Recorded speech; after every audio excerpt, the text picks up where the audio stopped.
Welcome to Name 3 Songs. I'm Sarah Fagan.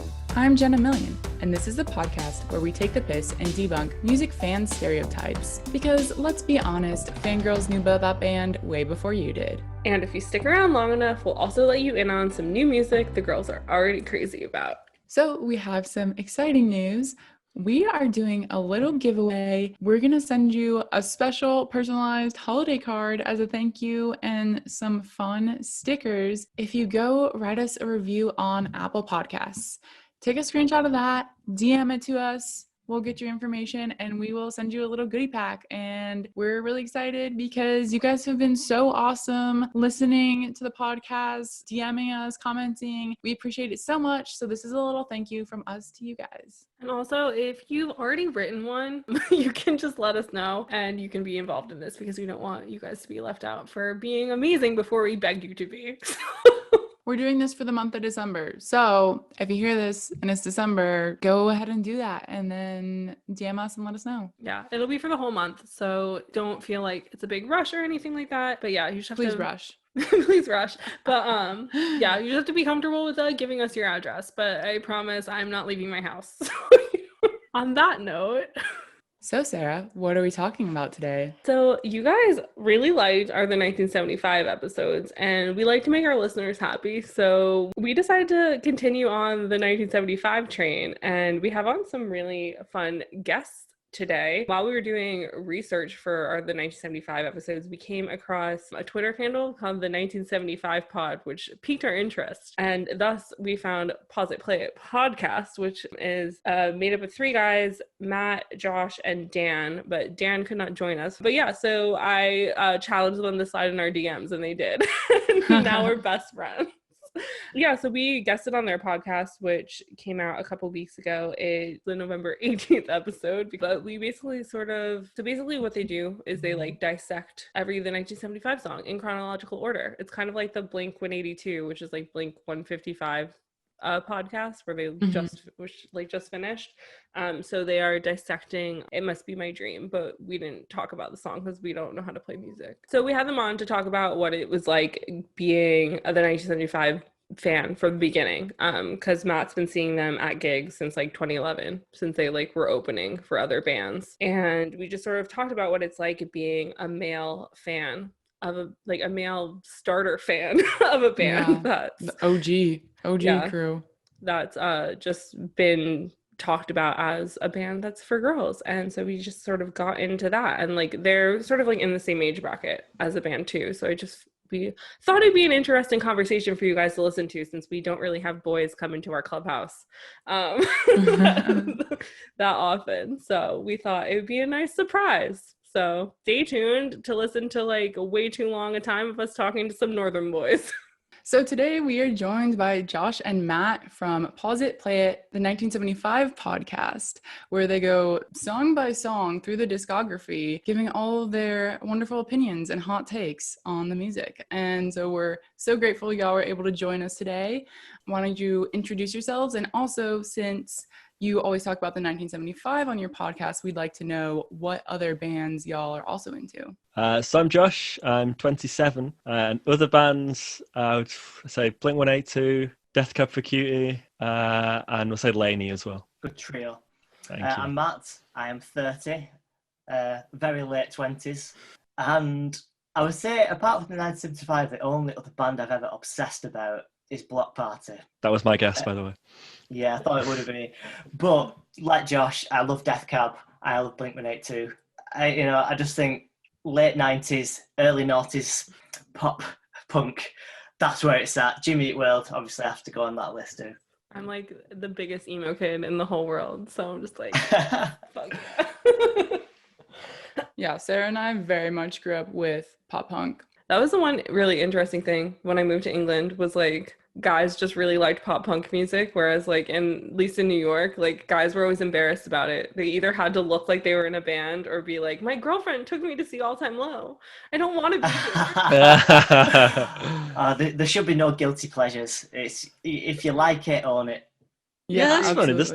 there's none of that over here. People unashamedly love like pop punk and emo, like My Chem, Fall Out Boy, all that. Yeah, people go mad for it, don't they? Well, Yeah. I mean, Jenna and I talk about this a lot, but like from our experiences, like British people just love music without abandon. Like you go to a gig and you're like Oh, yeah. barely see a phone up a lot of the time, and they're just like, "We're here for music. We love music." And then you're like in New York, and everyone's freaking the whole gig, no one's doing anything.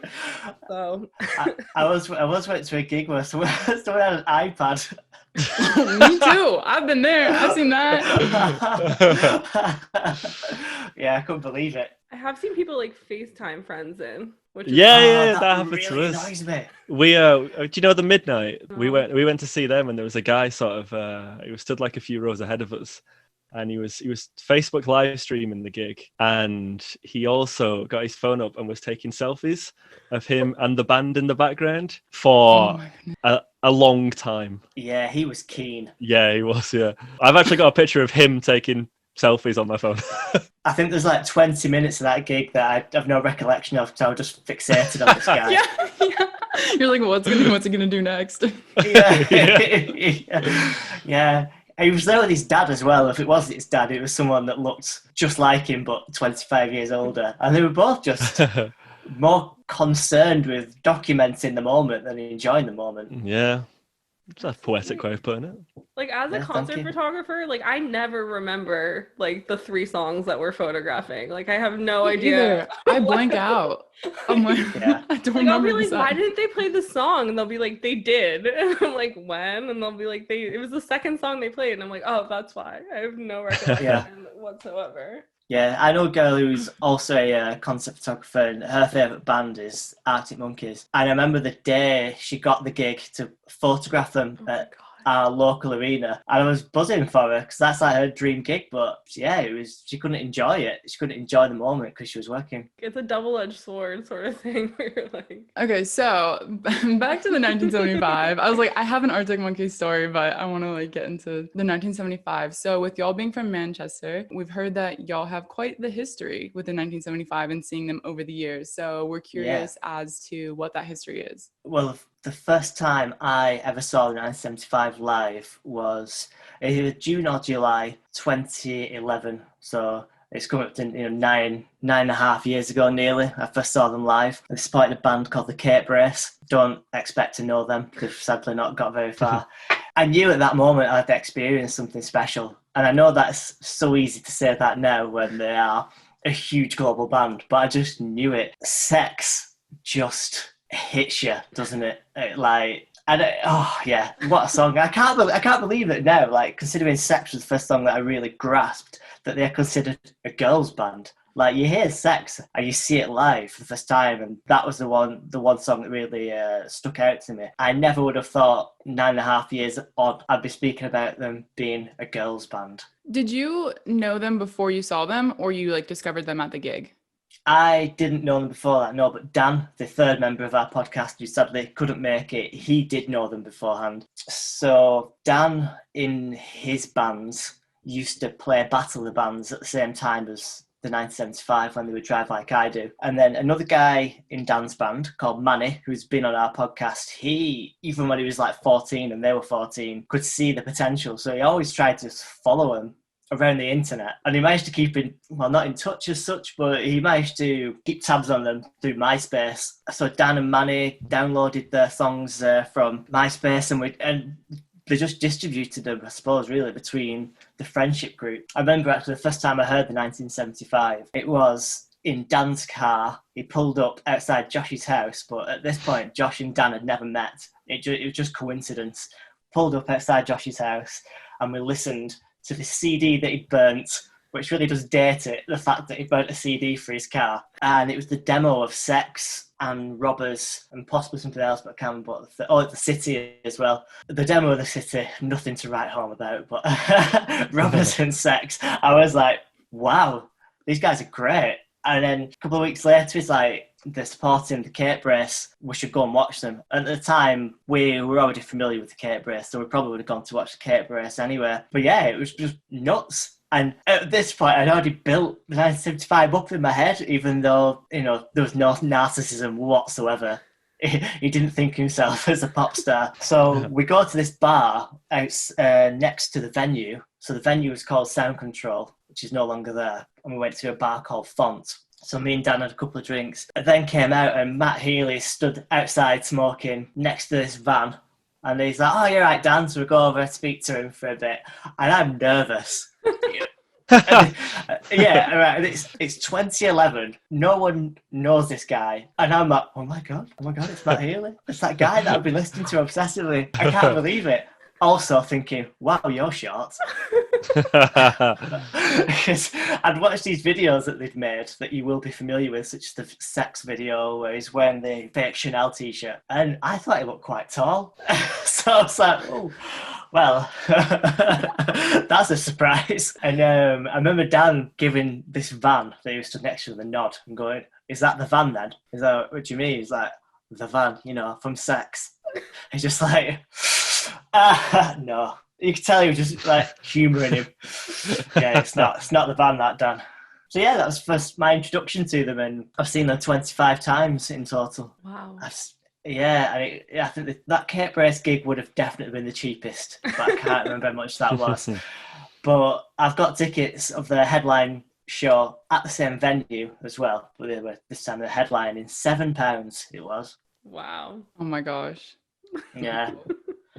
And I got to speak to George after that gig as well. George and Matt are the only ones I've ever managed to speak to, so I was dead pleased I got to speak to George.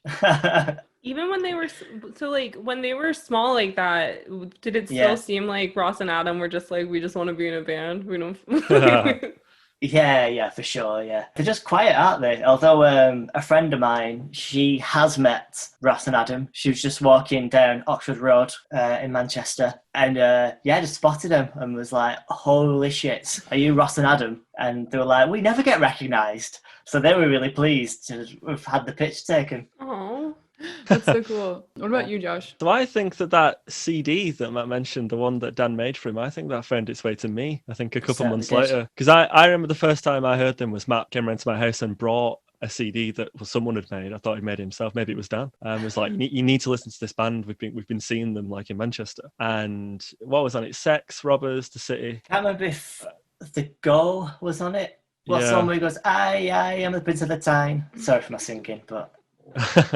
I'm not sure. But yeah, so I think that's how I was first introduced. Not The Go. Oh, yeah, it's going to annoy me that. The Go is the one where he talked about moving to Spain. We'll have to get our listeners to write it. They all merge into one. We need Dan. He's the yeah, that's geek. True. Yeah, and I liked them. Like, and I sort of kind of I kept tabs on them, like looked at what they were doing. I never saw them live at this period. And then when they released the album, I gave the album a listen. But it wasn't until a bit later, I reckon about 2013, 2014. That was when I really started to be like paying attention, like, oh, actually, this band is really great. And then obviously the whole second album comes out and then it snowballs from there till we start a podcast. And that's when it really took off for them. Yeah. I mean, it is impressive that you guys got the handle, the 1975 pod. Right, that's how we found out about you. Yes. Seriously, the 1975 podcast is actually taken because about 2 years ago it looks like somebody started another podcast just discussing a brief inquiry that came out around that time. I think they did four episodes or like 4 parts of this episode and never did anything again. So amateurs. I know. How dare they give up? Yeah, exactly. No commitment. What we talked about in like our first episode is that when the 1975 was first coming up, they were sort of like thrown to the side because everybody was saying how like the media was like, oh, like all these girls like them and they're like pop leaning for what they're doing or whatever. Like as people who were going, well, I guess this is more for Matt, but like as somebody who was seeing them like when they were early on, was it actually just girls or was the enemy just like up their own ass? Oh, yeah, absolutely up their own arse, yeah. In those early days, to be fair, it was, I would say, a 50-50 mix because a lot of the school friends were there. And they would, in the songs that have names in them, so reference names, such as Chocolate, where it says Rebecca, he was there and he gave her a nod. Stuff like that. It's crazy. The song You, the girl that was written about, she was there and he made that known. So, yeah, it was, in the early days, definitely 50-50, but I would say the fact that it's now more of a female audience is great for us because, like, I'm 5'10", which isn't the tallest, but I'm definitely not short. But I can just see straight to the front, no problem. Whereas Josh, who's actually tall, he feels bad for the girls stuck behind him. I'm like, Josh, stop putting him in front of you. We're at the back now. Could you keep going, sorry, I'm tall. Please stand in front of me. This was particularly, this was an issue where we saw, I saw Lainey in Berlin, in Germany, actually. And I felt like I was about head and shoulders above everyone there. I would say that was a real there was a lot more girls there, I'd say, at that gig. And I felt like I had to do this to Crouch Down because I felt bad for being tall. How tall are you? I'm only like 6'1", 6'2". I'm not massive. But also I feel like with Lainey compared to the 1975, I feel like Paul kind of puts himself out there as like kind of acts like a boy band member and like the style and the vibe. Yeah. So like that 100%. Makes a bit more sense than 1975, I think. Just a minute. There's a whole lot of women in this audience. It was in Sheffield. We would go and watch 1975 anyway, but the neighbourhood was supporting. Mm-hmm. So there was a double whammy. We definitely wanted to go and watch them there. So we drove to Sheffield in the snow, which was nerve-wracking at points. We were just like, it's just girls everywhere. We couldn't believe it. We just felt a bit out of place. And not really 1975 related, but as a drunk girl, as there's always a drunk someone at a gig, but she just would not leave us alone. I know that's not related. In what sense, though? Like in like, look, these boys like the 1975. I'm trying to like pull them, or like in the like, what are you doing here kind of way? No. I think it was the former. I think she wanted to pull one of us. I don't think she was fussy, to be fair, but we're not interested. Well, I think in like those senses, it's like a wild man appears, because we're also fed the narrative of like, oh, guys don't listen to this band. So when you see one, you're like, what's going on? Oh my God. Yeah, it was a few years ago, but maybe she was curious as to why, what would have been 8 men stood watching this girl band, you know. Yeah, it's a good gig. I remember as well this at the time the neighbourhood would wear like leggings or with shorts, and there was this one lad who must have been about 13, 14 that we saw in McDonald's afterwards wearing that sort of attire, and I'm just like, you have got balls of steel to walk around Sheffield dressed like that. Brilliant. Yeah. So again, with their first record, NME just like shit on that record like so hard, and then of course like flipped for like the next album. So what are y'all's thoughts on that? That's just classic NME. It is. NME in general, like I feel like as time progressed sort of through the noughties, they tried to write more sort of sensationalist headlines, and they tried to be more contrarian. Like that's such an NME thing to do, to give a band like a terrible album review and then a year later put them on like top 10 bands you need to listen to right now. Yeah. The 1975 won worst band one year in the NME Awards, and then best band the next year or something like that. Yeah. I don't, in terms of like objectively, I don't think there's much difference between the quality of the first album and the second album. I don't feel like the second album would have maybe won fans over that didn't like the first album, if you know what I mean. Yeah. So I think that is the NME's kind of, you know, their method of, I guess, promoting themselves to do things that are a bit more controversial, I think. Yeah. It's just, at the end of the day, it's a business, isn't it? And they want to sell. So that's all it is, just sensationalist. It's the Daily Mail of the music world. Yeah. Oh, wow. Those are some harsh words there. Yeah. No, it is, though. It is. There's far more, like, okay, so put it this way. When I do seek out new music and I do look at reviews and things like that, I'll never go to the NME. And I would say that the NME is possibly the biggest in Britain, would you say, Matt? Like the biggest kind of like musical... I think that's difficult to say, because I don't feel like anyone takes it seriously. No.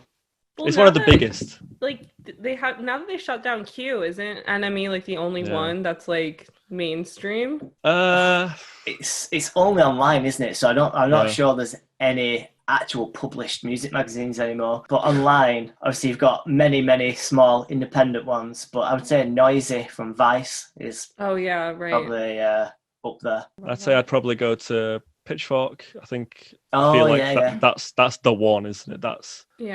I feel like they're really kind of good at objective reviews. But I think the smaller ones, like there's a magazine called Dork in the UK, and they love the 1975 as well. So that's thumbs up from me. The easiest way though is just to go on see what Spotify recommends. You go, oh, yeah, okay, I'll listen to them then. Yeah. It usually does well, so I think that's how I find out about any bands I like, honestly. It's just like doing like a band I already like, and then being like Spotify radio and seeing. That's how I found out Seagirls. Like I went, and they're my favorite ever. So oh right, that's cool. Like, thanks Spotify, you did good. You know, I've got a grievance with a Seagulls song. I'm not sure which one it is, but there's one where they reference something like, "Will you come to my show if?" Oh yeah, if we go to Manchester, will you come to my show? Yeah. Which no, it's if you're in Manchester, isn't it? Will you come to my show? Because they're from London, spot, so I would think that it would be like if they're in Manchester, will you come to my? I don't know. Yeah, that's what I mean. So it shouldn't be a case of, you know, we'll come to you come to me in Manchester. I'd have thought they'd be touring, and it's like, well, you know, if I'm there, will you come to see us? Oh my god, I could be completely wrong. I'm looking. No, it says if you're in Manchester, will you come to my show? So yeah, I don't get it. Yeah, exactly. It should be if we're in Manchester. They're not based there. Matt, you've got a high threshold for how songs must be grammatically correct. Before you, I know. Well, don't get me started on She Lays Down. Oh my god, I never even realized. And they like change the name of the city depending on where they're playing too. Yeah, it's so just I like clever, now it makes even less sense. Yeah. Wow. Sorry to be a buzzkill, but I just like their music because when you listen to it, I feel like you're at a gig. So I'm like, this is good. This is a good time. Anyway. So I guess like with the first album, I think it's really interesting because like, you know, NME gave it such bad reviews. And so it like critically wasn't received very well by like the journalist world. But yet they were like blowing up and they were becoming this huge thing. It almost seems like it happened overnight. Like it was so quick at the times, just like them going to bigger and bigger venues. But at least that was my perspective from America. Because I know they came to do South by one year and like nobody really knew them. And they came the next year for South by and girls were like lining up outside the venues to like meet them and stuff. And then that's actually the first time I got to see them was at like a South by gig. And then the next time they toured, they were playing like a huge venue in America already. And so I think it's like really interesting with the media. It's like, even though NME gave them bad reviews, like the fans were always behind them and like giving them basically building them up. And so like by the time it got to the next album cycle, like that album was like huge when it was released, like because they already had like built such a fan base up. I think that's just the modern way though, isn't it? The internet allows you to share ideas that aren't the journalists' ideas. So it doesn't really matter what journalists think anymore. As long as one person likes it and they show it to a friend and so on and so forth, it doesn't really matter. Yeah. I think sometimes bands, they're kind of, it's almost like pre-selected where are these going to be the band where we're going to kind of make them feel more controversial. And then some you feel like places like the NME really want to push them, like some are without. I don't know if you remember, Matt. Do you know the band Gossip with Beth Ditto? They were an American band. Texas. You should know her. You might, she was quite, Beth Ditto was quite famous like outside of Gossip, I think. Did she have like green hair? Yeah, possibly. She had like kind of short hair, but she changed it quite a lot. Okay, I know who this is. And they had some great songs, but over here, I feel like she was always like a figure of controversy, and I feel like the NME were kind of they blew hot and cold on her, and I feel like that kind of.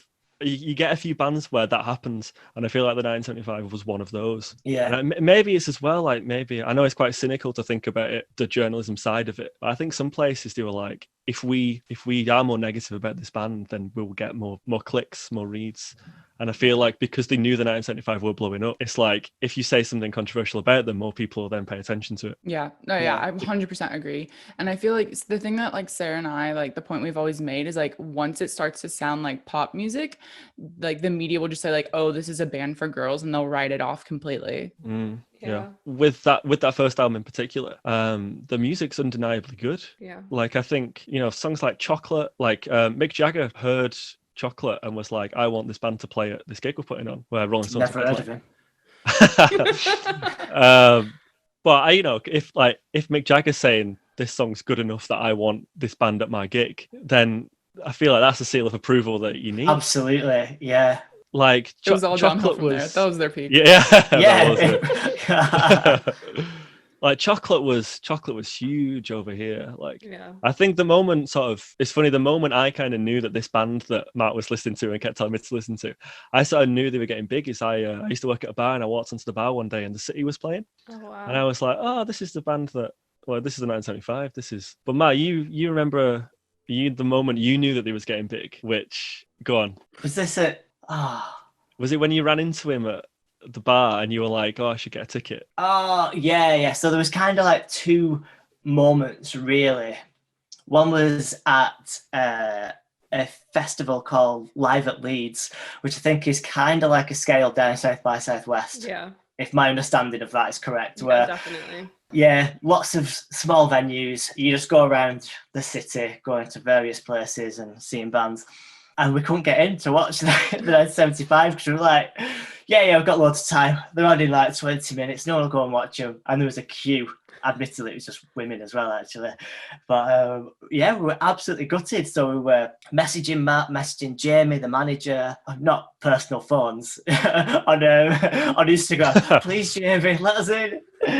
Obviously ignored us. So that was one moment we were like, oh, Christ, we weren't expecting that to be so popular, but didn't really think much of it. And then the real moment was the day that I struggled to get a ticket. So like tickets being released and not really have to be in that much of a rush to get a ticket. I'd just be like, in my own time, within reason, it'd be all right. Then yeah, I couldn't get one. And I was like, I couldn't understand what had happened.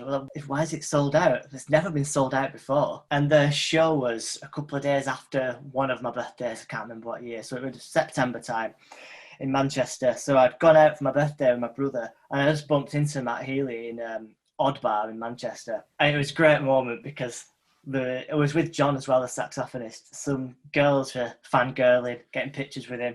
And then he spotted me and like pushed past them so he could come and give me a hug. Oh. I was like, yes, I've made it.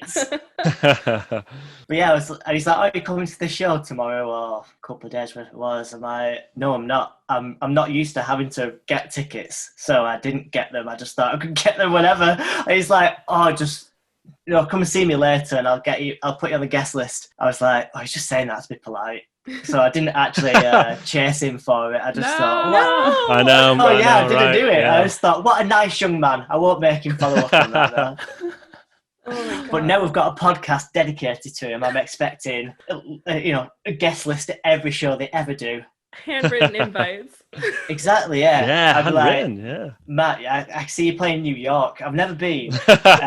So if you fancy sticking me in your flight case or see what you can do. I remember this one time at the bar you offered me tickets and I never used that offer, so I'm using it now. Cash it in like a WWF wrestler. You're like, yeah, I'm cashing in my guest list for Madison Square Garden headline. So Absolutely, I am. Yeah.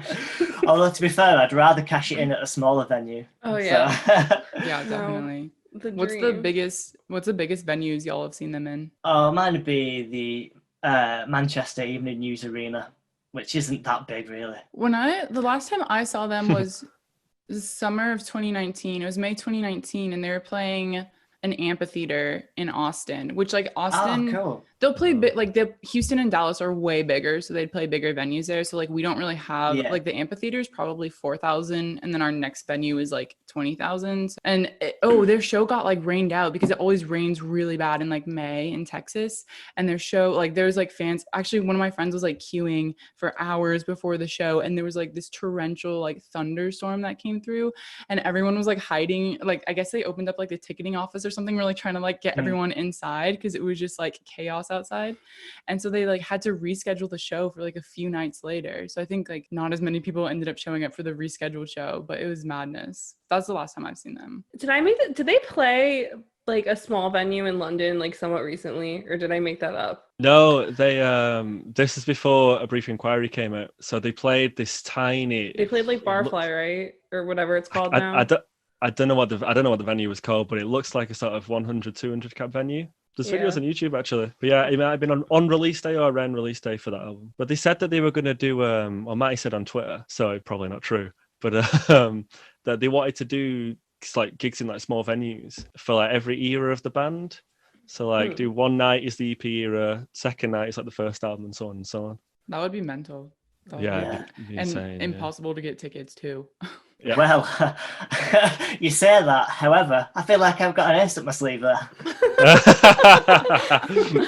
Okay, so basically what you're saying is when this happens, you're going to get guest list plus Cash 4 for all the rest of us to come Absolutely. along. Nice. Yeah, absolutely, yeah.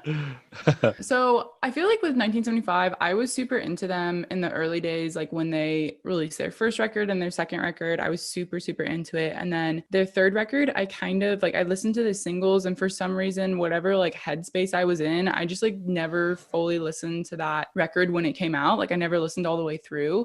And like, of course, like I've supported them and I've followed them, like I've seen them live since.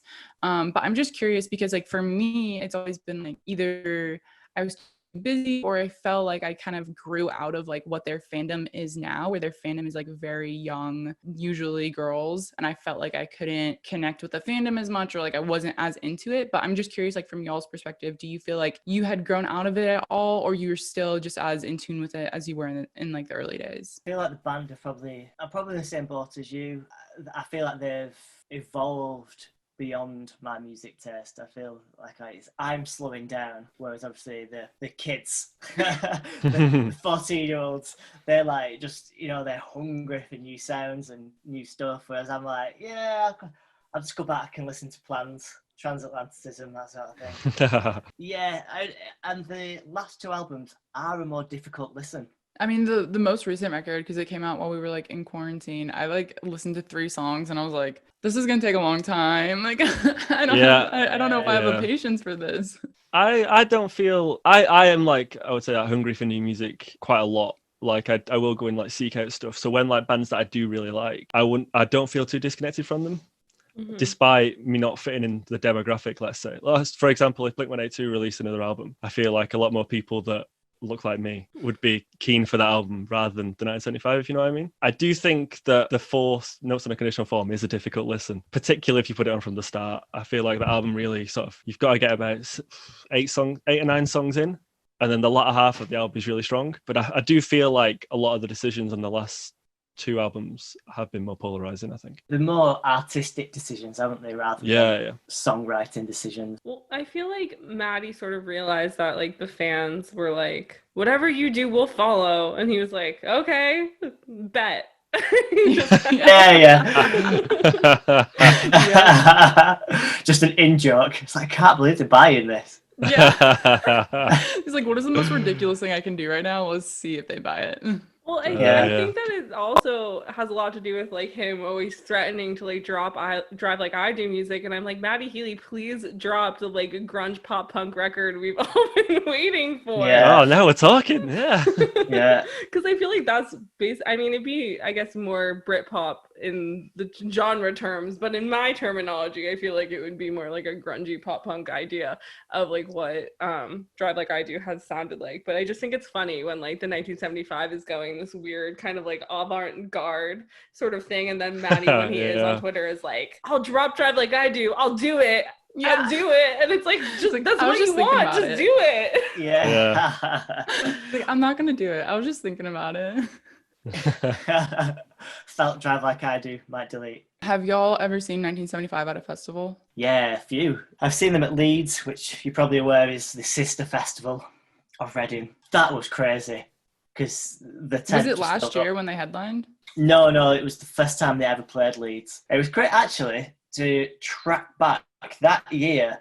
Catfish and the Bottlemen played an introducing stage and people just walking past them, taking no notice. And I was like, guys, you want to listen to these? They're really good. But yeah, no one took any notice. Because I'd seen them support the 1975. So they were in this tent and it just got absolutely packed full of girls about 15. But it was crazy that kind of like your moment of seeing drugs everywhere. I was amazed at how primal these girls had got, because I must have seen about 3 or 4 girls just squat down and have a piss right in front of me. I'm like, as a fully grown adult at this stage, maybe like 23, I'm like, I should not be seeing you, child, having a wee right in front of me, but I did. You don't want to lose that spot. You don't want to lose that spot in the crowd. No, I think that, well, credit to them. They probably gained some more space in the process too. Good on them. But at that gig, there was Tim Healy, that's dad, and Louis Healy, his brother, just at the back and to the left of the stage. So it was really cool to see that family moment, I suppose. That his dad and his brother got to see them play a festival for the first time. Really That's cool. So I guess with the podcast, obviously your podcast is 1975 theme. So anyone who comes and listens to it is going to appreciate it. But outside of that context, have you guys ever faced criticism when people found out you were a 1975 fan? I'd say no, to be honest. I think a lot of my friends who are really into music also really like them. I've got one friend who's not keen, and every time they release something new, I'm like, oh, check out this song, and he's just like, nah, not for me. But I'd never say that it's been like, oh, you like them? They're a bit. Oh, they're a pop band. Because I think as well for us though, I think we kind of unashamedly love pop music. Absolutely, so I feel like there's sort of nothing, I don't know, people would gain on us. I think, from sort of pointing that out to us. Yeah. If anyone thought it was funny, I'd be like, do you realise how much I take that? You cannot shame me. Yeah, no one's ever really commented on, not in a serious manner. It's like a guy that I used to work with, his teenage daughter loves the 1975, so he used to laugh at me in a very casual way. There was no malice there. You and my 14-year-old girl like the same band. That's well funny. But he likes them as well because she'll play them in the car, and then he'll I used to see him in the kitchen at work, and he'd be like, what do you make of People then? I'm like, oh, it's not for me, that. Bit of a, wasn't expecting that. He's like, oh yeah, can't stand that. Sophie will have her iPod on shuffle. She doesn't have an iPod, but yeah, that's what he calls it. Because I have it on shuffle. People came on, I'm like, get this shite off. And he's from Burnley as well, so he has a very strong accent. That's really funny. I love that. Yeah. Well, in that regard, has it been weird, I guess, being, especially now since you started the podcast, but I guess it's you're I guess now in your personal history, it'll be okay, these guys really love the 1975, and obviously the 1975 has the stigma of girls being up in the forefront, when I don't necessarily think that that's really the case, because every person I met when I went to uni who was oh, do you listen to the 1975 was a guy. And so is that something that you feel ever needs to be talked about, or do you feel it's just something that is a bit of a joke and just something the media has put out there as this is for girls? Because I feel it's not really. I think it'd be difficult to approach in the sense that, I know I don't really feel I don't know if it's different over here, would you say, because you mentioned before that British people just seem to love music regardless. Yeah. I don't. Maybe it's something that's more American, I would say, other than maybe the demographics of the gigs now are more female based. I don't feel over here there is that much of a conversation around the 1975 being sort of overtly a band for girls, in inverted commas.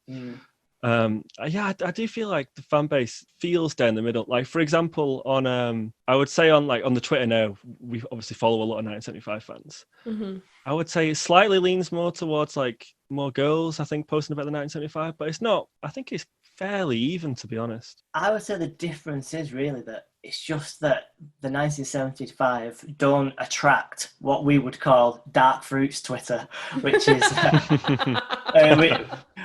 which is explain this. Lout rock. So are you aware of the Cortinas? Or just Cortinas even? Or Oasis? Oasis, yeah. Yeah, Stone Roses. They are dark fruits bands because the people that listen to them drink Strongbow dark fruits. Yeah. And there's lots of regret. Just I hear that and I just taste regret in my mouth. Yeah. You know what's funny though?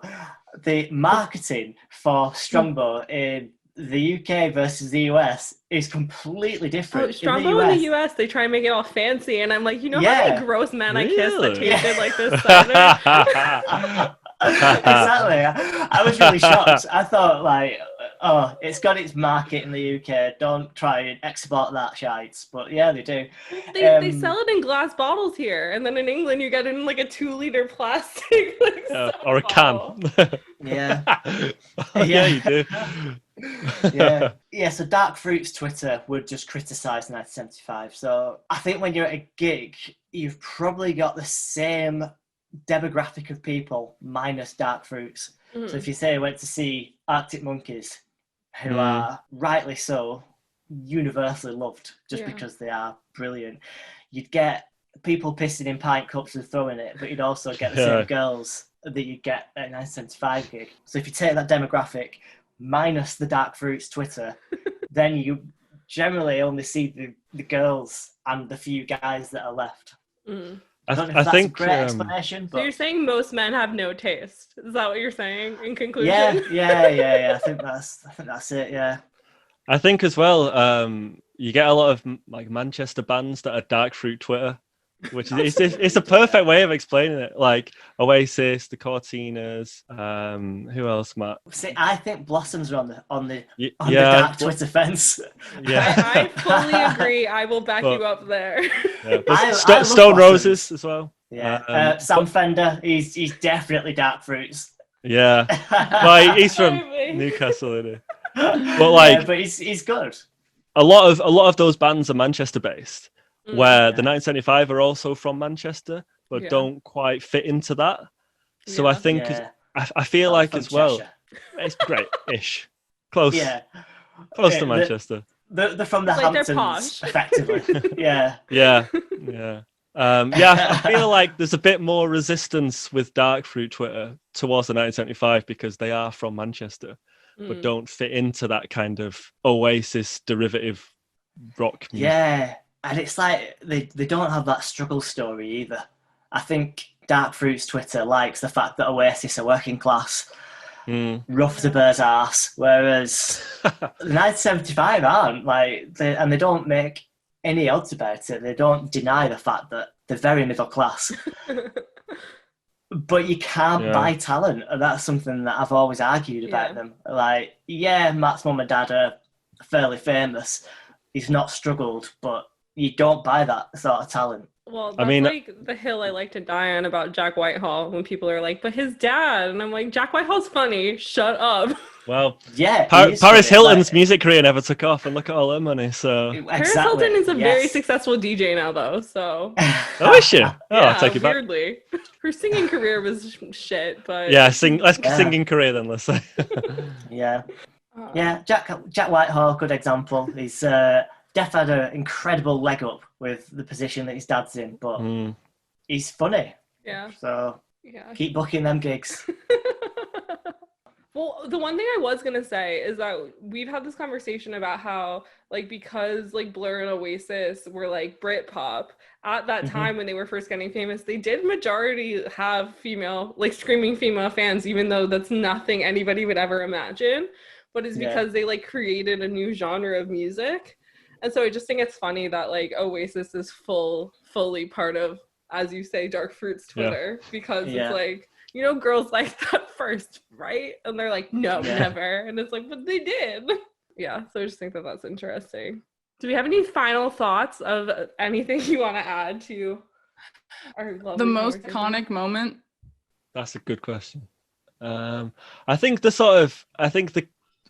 not correct answer, but I feel like the most popular one would be when they headlined Leeds Festival, because I don't know if it was on stage or in like an interview or something, but Matty mentioned he was like, oh, I remember coming here as a kid.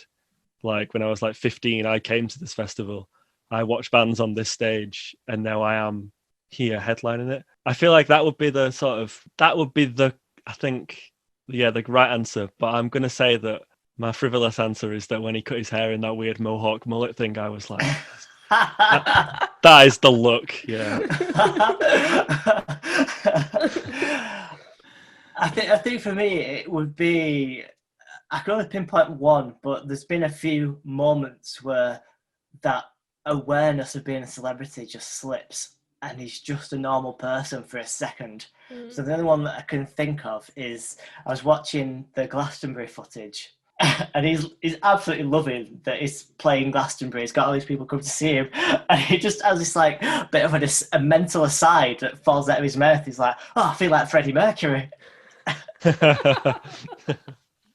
and Dan is determined that if we get him on the podcast, it's going to ask him about that moment and if he remembers it or does he still feel like Freddie Mercury.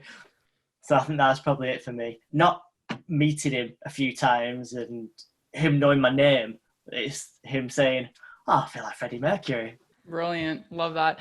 Also supporting 1975 Maddie Healy coming on y'all's podcast. I would love to see that. So would we. We're going to start a Twitter campaign. Yes, you should. Do you I have think a it's the only one we record. Do you have a specific song video. that you would want to talk to him about?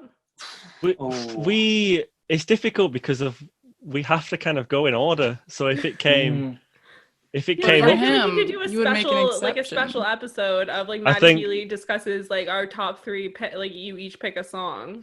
yeah, I think we would do like a non sort of linear episode. I think we'd do with him. Yeah.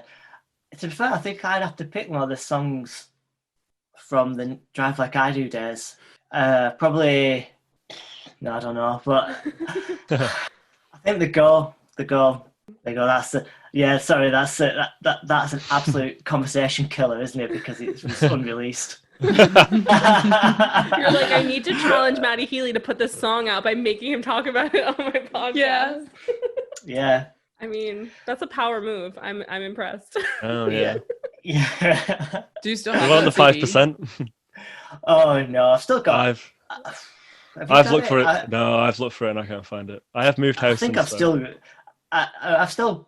Dan definitely still has all the unreleased stuff. I think I've got it on this laptop somewhere. You could Maybe you could That's hold how you Maddie do- Healy hostage. Yeah, and be you like, hold him hostage. you're coming on the podcast, or we're releasing this. I wish we could, but there are bigger geeks out there than us who have already released it. So if you have a look on YouTube, you should be able to find it all. There was we got an email a few months after we started the podcast of someone just saying like, "Hi guys, like the podcast. Here's a Dropbox link. It's got everything in it." And it was songs going back to 2010, like songs that, because one of the funny stories is that in the early days, Dan ripped one of the songs off MySpace. So I mean that makes us all feel old. But Oh, I used to do that all the Sarah time. loves MySpace. MySpace is part of my personality.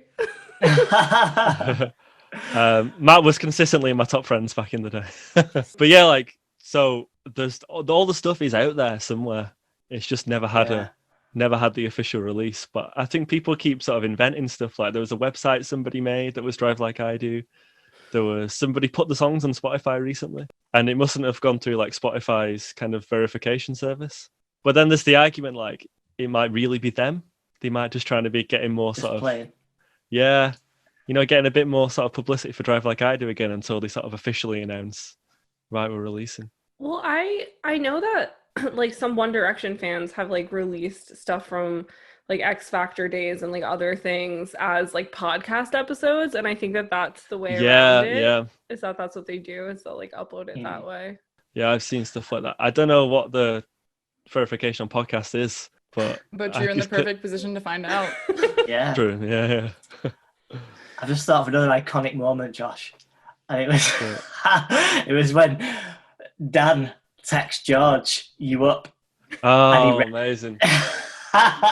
So we oh god.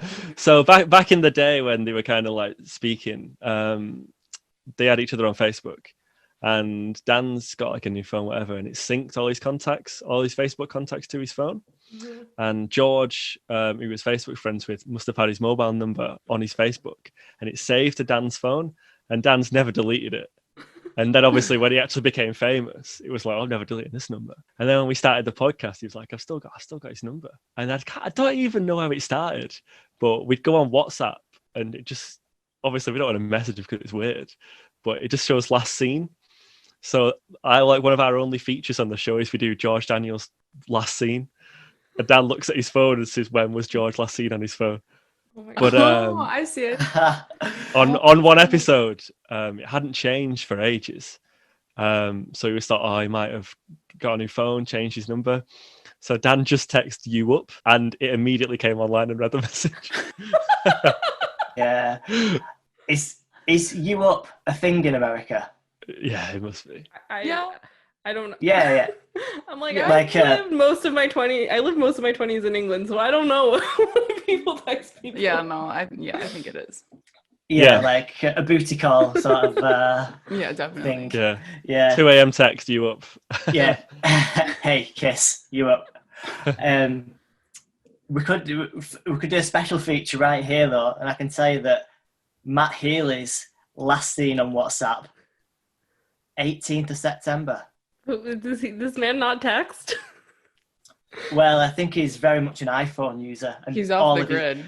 I think like part of being his friend is you have to have an iPhone, so he doesn't need to use WhatsApp, and that's probably what it is. I feel like By the way- all my British friends, even the ones who have iPhones, are always like, WhatsApp? And I'm like, oh, fine. Yeah, we Yeah. are. Me and Matt now both have iPhones and still text each other on WhatsApp. Yeah. It's encrypted. By the way, that Matt Healy last scene, that's an exclusive. We've never done that before. Oh my Oh, god. no, I've not. Wow. Those special content. Such You're an only going to honor. find out here. This is going on our TikTok. That's Oh, yes, brilliant. Hi YouTube, we're here from the future because we forgot to ask Matt and Josh to give us a band of the week. So hence the outfit and location changes for some of us. And now back to regularly scheduled programming. All right, we are doing Band of the Week in 30 seconds or less. I'm going to throw it over to Matt to go first. And I'm going to give you a countdown in 3, 2, 1.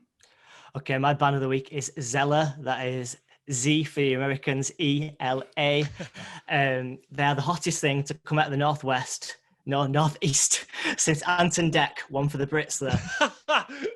They are just the vibiest, coolest thing ever. Seriously, just check Zella out. They are, I can't even, just so good. It makes you grit your teeth and go, fuck yes, these are good.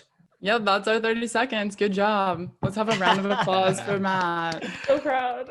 I wish I'd rehearsed that because I feel like I could have got a bit more descriptive, but instead I was like, yeah, they're good. They're really good. Yeah, it's always a panic. Like every time, it's like, oh no, what's the descriptive word other than good? Yeah. Wanna- 10 out of 10 would listen again. I do want you though to give people a song so we can extend your time. But what is there a song that you think people should listen to? I think I killed someone. What a name! Yeah, Oh, yeah. Wow. What Yeah. type of music are they? I'm going to tag you in here, Josh. What would you say? Yeah, can I jump in? Yeah. They brand themselves as like dark electro pop. So they're a brother and sister, Max and Liv. They both guest on our show. Okay, that was much like more the old- informative. Yeah, it was. They're good, though. They're good. Oh, the phenomenal. Did I mention that they're stuff. good? Yeah. Okay, well, Josh, I feel like now since we know who is actually the king of descriptions, would you like to give us Yeah, your I'm just band? gonna get. I'm gonna get. Hold on, the I'm gonna time get the timer up. already. Right, Okay. right. I'm ready. My fingers hovering over the button to press it. Okay. And 3, 2, 1, go. Okay, so my artist who also recorded at Home Fire Records, which is where Zella record, is an artist called the Super Late Night. He's a solo artist. His music's like emo pop with like rock elements. He's just started releasing stuff this year. We did one gig this year, and I say we because I played bass in the live band.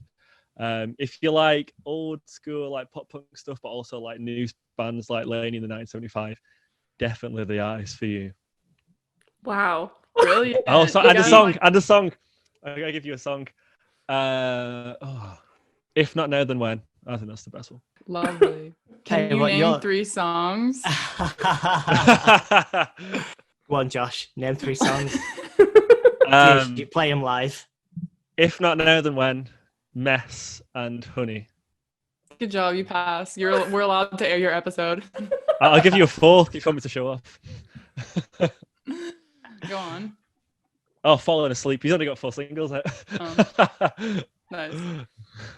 Very good descriptions. I definitely want to go listen now. Yeah, well, Josh, you dipped Yeah. all over me with that description. Yeah, but yours had more passion. So. Yeah. Okay. Well, okay. Yours is kind of like shameless self-promotion in a way because That's you play true. bass. That's true. Not your music, but when he performs live, you're there. He's like, I Oh, still yeah, get a yeah. check sometimes, so that's all that matters. Hey, when gigs return, I'm getting a cut of that merch. Yeah, you are. Power move. That's the move. Well, thank you, Josh and Matt, for joining us today. This was such a fun conversation. I definitely loved hearing all of your stories from the early days and over the years. So yeah, we really appreciate y'all coming on and talk to us. No problem. Thanks for having us. Yeah. I've had a great No, time. no, it's been same. It's been great. It's been great Yeah, coming it on. has. Yeah, let's sack Dan. Get these two on. Dan, you sacked. We're the new co-hosts of your podcast, is Yeah, what you're saying. 100%. Yes. Yeah. Amazing. Yeah. Same In time fact, next week. in fact, I'm going to send him a voice message now. Just let him know. Like, you're fired. Sorry. Yeah. Yeah, So where Dan can and Trump in the same week. where can the people find you guys? Where can our listeners find you guys if they're more taken with your accents than ours? So you can find us at the 1975 pod on Instagram and Twitter. We're on Facebook as well if you search Pause It Play It. And if you want to email us, it's pauseitplayitpod@gmail.com. We release on Spotify, Apple Podcasts, we're on iHeartRadio as well, which is big in America, I think. Stitcher, we're on loads of different streaming services. And then my Twitter Instagram is Josh William without the vowels, so it's JSHWLLM. This is an ongoing joke in our podcast because mine's a bit of an odd one. So yeah, mine is Junior. That is spelled JEWKNEEOR, Jew, like follower of the Jewish religion. Knee, like the bend in your leg, or like either or. I'm not doing the NATO version, Josh. Yeah, usually it goes on. Oh my God. Incredible. Okay. But I don't think anyone would be more taken with our accents than yours because we're from North Manchester and we've got probably one of the worst accents in the UK Yeah. after Liverpool and Birmingham. That was the most fun I think I've had. I love chatting with them. But you know what? I just felt like we were just like at a pub with some pints, like chilling for like, I imagine if we go to England, we have to go visit them in Manchester and get some pints. Oh, 100%. Be there like all night because we literally talked to them outside of the recording period. We talked to them for like 3 hours. So Yeah, so it was a fun party. This is like my new favorite thing about this podcast. It's like, oh, new friends. yeah. So many new friends. But it was just really interesting, like hearing, especially Matt's like stories from going to these gigs since like forever ago. And he's seen them 25 times. I would have to count how many times I've seen them because I feel like I've seen them probably like close to 10 times. It's just like that's impressive. It's funny. I mean, it's not, but like, what I feel like an insane person whenever people are like, yeah, I've seen them 25 times, and people are like, wow, that's a lot. And then I'm like, I've seen the main 100 Yeah. over 13 years of my life, but yeah, that's another story. Still, it's just hilarious when like, because 25 is a large amount and it's something you should be proud of. But then I'm like, what is wrong with me? You're like, but have you seen them 100 times? Are you a real fan? Can you name 3 of their songs? I think 1975 is definitely a band I could name 3 of their songs. I could name 3 of their songs, but I could not tell you how any of them went. True, it's either one or the other. I could name a lot of 1975 songs, actually. I think maybe that should be a new question for our guests right off the bat. We should do that. Can you name 3 songs? That's the test. That would be so funny. So you can find Matt and Josh on social media. They already gave you their handles. They'll be linked in the show notes, and then you can follow their podcast also, which is Pause It Play It, but they were really smart and somehow got the 1975 pod as their @ so those clever boys, you can go chat with them, which I'm sure you'll want to after listening to their lovely northern accents for at least 45 minutes. And then also, if you want to talk with us more about this, if you're mad at us for having men on the podcast, come at us at Name 3 Songs. on Twitter and all other social media. And then you can find me on Twitter at Sarah_Fagan, and Jenna is at Jenna_million. So thank you guys for joining us on Name 3 Songs. Until next time, never let anyone make you feel bad about your favorite band. And remember, you're never too cool to listen to Harry Styles. Don't forget to subscribe to be notified when each episode comes out, and leave us a 5-star review. They really help. If you want to find out more about any of the funny things we talked about in this episode, you can visit name3songs.com.